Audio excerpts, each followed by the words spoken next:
નમસ્કાર મિત્રો, સ્વાગત છે તમારું અમારી YouTube channel Gujarat jobs and ન્યૂઝમાં.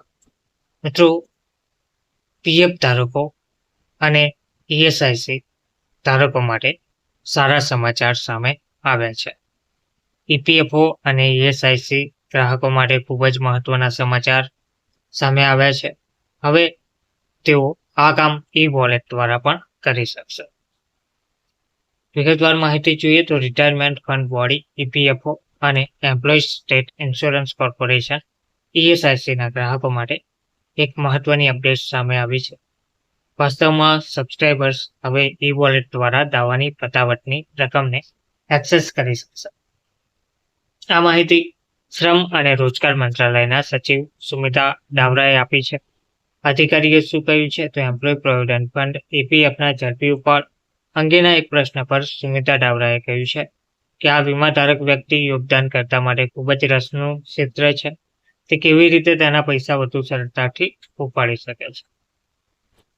તો ઓટોમેટિક સેટલમેન્ટના કિસ્સામાં ઈપીએફ નાણાં બેંક ખાતામાં જાય છે અને ગ્રાહક કોઈ પણ એટીએમ દ્વારા બેંક ખાતામાંથી આ રકમ ઉપાડી શકશે. મંત્રાલય રિઝર્વ બેંકના સંપર્કમાં છે. ડાવરાએ તે પણ કહ્યું છે કે હવે તમે જે વાત કરી રહ્યા છો કે ક્લેમ સીધો વોલેટમાં કેવી રીતે જઈ શકે છે, તો એના માટે થોડી વ્યવસ્થા કરવાની જરૂર રહેશે. આ માટે બેંકર્સ સાથે વાતચીત ચાલી રહી છે અને આને વ્યવહારિક રીતે કેવી રીતે કરી શકીએ તે અંગે પણ એક યોજના બનાવવામાં આવી રહી છે. તો તેમણે કહ્યું છે કે અમે આ અંગે રિઝર્વ બેંકનો સંપર્ક કરી રહ્યા છે અને આ ખૂબ જ વહેલી તકે અમે બહુ જલ્દી એક પ્લાન તૈયાર કરવા જઈ રહ્યા છે.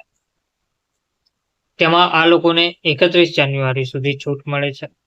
તે દરમિયાન ઈપીએફઓએ ઉચ્ચ પગાર પર પેન્શન માટે પેન્ડિંગ 3.1 લાખ અરજીઓના સંદર્ભમાં ઓનલાઈન પ્લેટફોર્મ પર પગારની વિગતો વગેરે શેર કરવા અપલોડ કરવાની અંતિમ તારીખ 31 જાન્યુઆરી 2025 સુધી લંબાવી છે. શ્રમ મંત્રાલયે કહ્યું છે કે ઈપીએફઓએ ઉચ્ચ પગાર પર પેન્શન માટે વિકલ્પોની ચકાસણી માટે અરજીઓ સબમિટ કરવા માટે ઓનલાઈન સુવિધા પૂરી પાડે છે.